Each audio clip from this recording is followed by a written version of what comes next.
to a back-to-back trophy for MPL Indonesia as we enter the land of Dawn for the Rumble in the Jungle. Game number 2.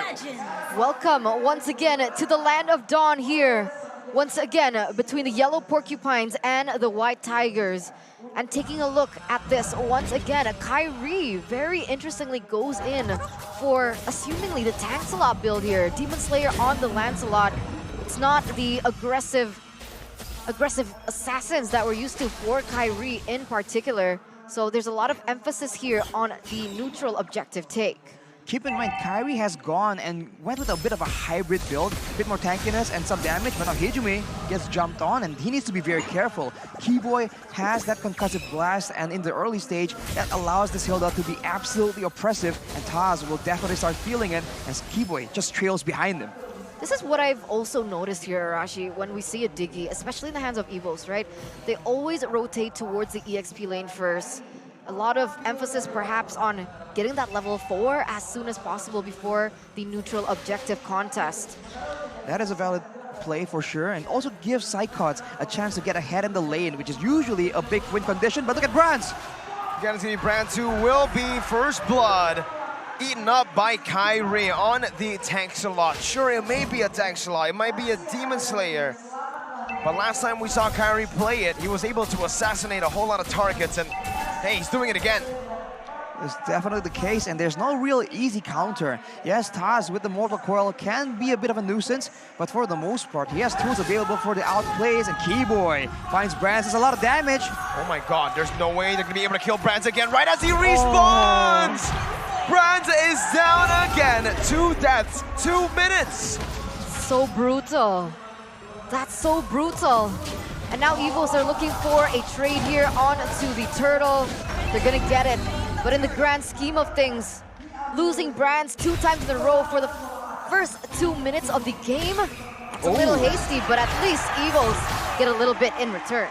Hejime picking up that kill, catching CW off guard, but on the other side, Sans putting in that work, trying to match the roam potential from Hejime. And so far, it's a lot more competitive. You do see EVOS Legends getting those trade-offs, so adjustments have been made for sure.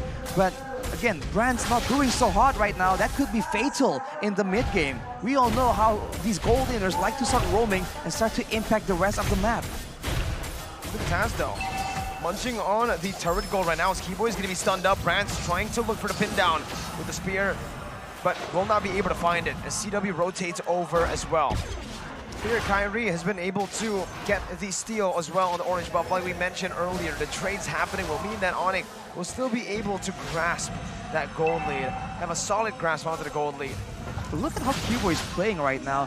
Yes, he's taking a lot of time, a lot of damage coming in from EVOS Legends, but he's also exposing them, making sure that his team knows exactly what to expect. They won't get caught off guard, but Sans gets bursted down. He will be able to survive though. Luckily, still able to get away with his ultimate there. But Kyrie, once again, aggressive. Cyclops too! Bravest Spider finding the kill. EVOS Legends finally on the board. 3-2 is the score, but Kyrie is looking for Psychots. Kyrie gonna be stunned up. Has the Thorn Rose, utilizes it, but doesn't want to go. Doesn't want to overcommit. Understanding he is still in the lead, he'd much rather just clear his jungle camps. But this does slow down ONIC's pace a little bit here. You can see it was almost a 3,000 gold lead for ONIC in this early stage of the game. It has been reduced to only 1,600. You can see now that Brands is slowly but surely building back up. He was a level below of CW earlier on before, but he's actually been able to level that as Kyrie goes in for the steal. Whenever someone gets ahead, whenever someone gets behind, you can know that ONIC will definitely start to punish. Keyboy almost goes for dreams, but now with the Diggy being so low. Turtle play. Time journey, getting popped in, finds some execution to the back line. Dreams not gonna fall right there. It's gonna be Keyboy who actually gets taken down by the feathered airstrike. Spear of Destruction popped in, but Taz will be the one who loses his life. ONIC here, Sans 1v1 against Psychots. Breath of the Ocean popped in. Sans with the recalls right in the face of Psychots. He's been training with the man for SEA Games. The man's ruthless. That's a lot of attitude as well by Keyboy again. It's a little more aggressive Keyboy here coming into the playoffs this season. A lot of recalls, a lot of taunts. And he's showing, once again, the dominance that he has on the opponents, trying to play the mental game as well. Now, though, 2,600 gold lead for ONIC, as Dreams is trying to help Brands get more ahead, if possible. Realizing that Brands on the Moskov, very weak in the early game, requires a lot of farm, just like the Melissa here. But it does seem like they're going to try and funnel this mid side towards him too. EVOS Legends grouping up together, perhaps to try and catch ONIC off guard, get a trap on maybe Keyboy or Boots, who will be moving aggressively. But you can say for ONIC, there's no need to do that right now, so they don't. They have no idea if the buff is up. They have no idea if anyone's low there. And unless they do, they don't make the play happen. But once they do, look at how fast Kyrie comes in to try and deny Taz yet again. He's all the way on the top side, and his buffs get taken away. If you look at the items right here, it's quite a bit of the gold disparity between the two junglers. It's almost 1,000 at this point. Not a single item completed for Taz, which means that with this Sky Garden helmet, Kyrie will be able to stay in the map for a lot longer. Oh man, Kyrie with a Phantom Execution there, just taking the damage onto EVOS as they try their best to look for an opening here. That's giving the Feather Airstrike popped in. CW looking for a 2v1 in that situation. Trying to replicate what he did previously against EVOS, but this time it will not work. It doesn't work. He gets taken down, and a previous 2,000 gold gap between the gold laners has shrunk down to 1,000. About 1,000. So EVOS now, they're going to be able to catch up sooner or later if ONIC make mistakes like that here. 3 seconds left onto the next turtle to spawn here. Kyrie in a 1v4 and still not able to be taken down, as both of these teams will be dancing around this turtle. Ooh, that's a better airstrike being used already though, and look at Keyboy. Man. There you go, already very aggressive. Sans on the back with the Breath of the Ocean. Brands gets out right now. Psychot is able to dash in. Sans will just recall in front of their faces. This time he will fall though. Kyrie looking for the retribution right now. Has the Phantom Execution, has the level lead. Will be able to secure it for his team as ONIC will disengage. Keyboy looking for more right now as he jumps onto Taz. That's gonna be the Phantom Execution and Thorn Rose again from Kyrie. Waiting for the retribution, wanting to steal this purple buff. He will not be able to find it. Taz takes it. Hijime with a Feather Airstrike now, putting the damage down. What happened in the back? Keyboy getting the damage done to take Hijime out. Man, it just seems like they really know what they want to do. In the previous game, they were able to pick one member and start shutting him down. In this game, it really seems like it's Hijime. They are giving him some kills right here. He is 3-0 earlier, but realistically, in a big fight, with Glue and Hilda running at you as a Farsa, there's no way you're gonna be able to do any optimal amount of damage. Oh my god, Kyrie steals the orange even without retribution. Yikes. He used the retribution onto Taz. That's how confident he is. Right now in this mid lane, they're able to get another turret. And that's a 5,000 gold lead here, Rashi. 5,000, and worst of all, it's 5,000 in the hands of the right people. It's in the hands of CW, it's in the hands of Kyrie, and those two alone can swing the tides of the game so much. You said that Kyrie was able to go for the neutral objectives without, risking anything really. And Sans, of course, he is still available. He hasn't been doing a lot of damage just yet, but that will change soon enough once he gets a bit more items. The unfortunate thing about this game right now is the fact that 2 of the members of EVOS Legends has the most damage dealt. But the problem is the targeting, right? They're only able to put that damage onto Keyboy, onto Boots. As he just does this, he recalls, he triggers, he opens up the map, he baits resources. That's the purpose of Keyboy so far, and it has been working for them. Hijime pops in the Feather Airstrike a lot earlier, even before the team fight begins, and that damage, that initial plan to utilize the Farsa to zone out CW in the backline, that gets taken out. It hasn't been working so far. And if we had a heat map for the members of EVOS Legends, you're gonna see that there's a very minimum movement in the jungle, man. ONIC has been so determined to zone them out, and look at this. 2 members going on the Lord, everyone else just pushing all 3 lanes, no problem. Oh my god. Keyboy's doing damage, Even though it may not seem like he does damage here, he's doing emotional damage. Literally just walking around, recalling in their faces, running around again, baiting them. giving ONIC so much space to get a Lord for free, and on top of that, he's flashing the M1 emote. Oh my god. That's personal. That hurts. Look, Sans as well. Hey. Oh my god. This guy, he was Sans. he was caught earlier. Instead of trying to struggle, trying to escape, he just stands there and recalls. So they're definitely doing something else. As Hijume once again gets zoned out. Looking at the items right here, it's still a glass cannon for CW with the highest claws. So there's still potential, but look at Sans. What is it doing, man? He gets full HP back again. That's what he's doing.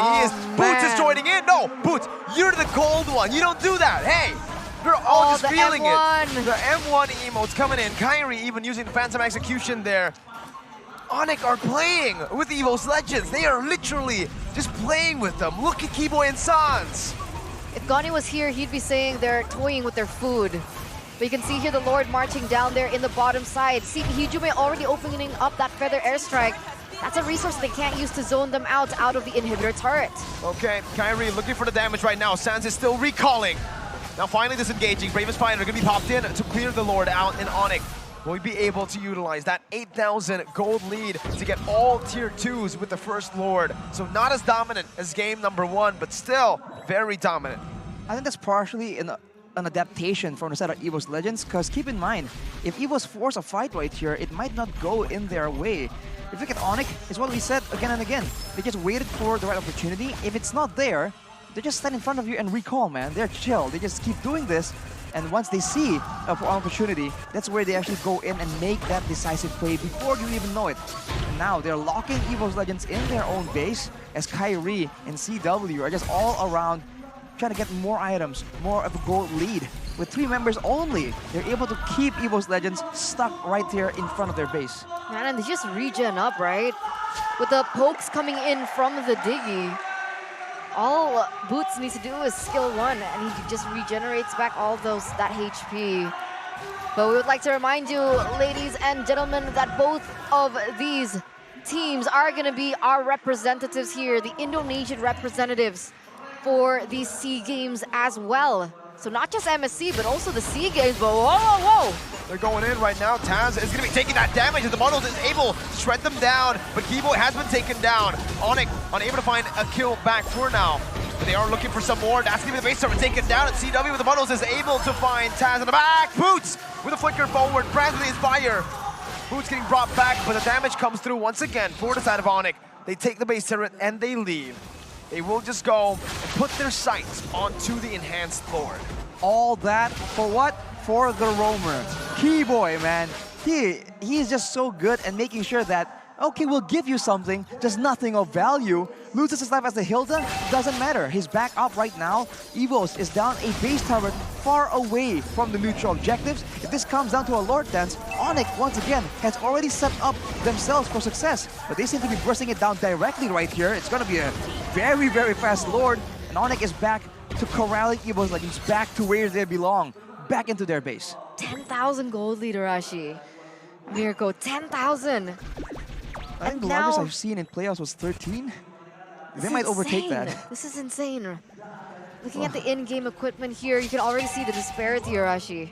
It's just so different. And for EVOS Legends, who is exactly going to be in the front line? Yes, Taz can do so with the Athena shield and the blade armor, but overall, that's not nearly enough.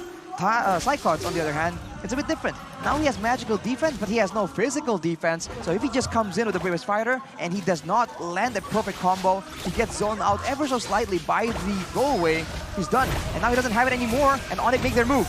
Brands with the spear, able to knock Kyrie back, but it's going to be the base turret taken down, whether you like it or not. Bottom lane, that's going to be the Enhanced Lord as well, marching down with Sans recalling, dealing emotional damage. Lord tries to take the base down. CW now with the model placement on point. Taz is going to be taken very low, and the burst comes in from Sans.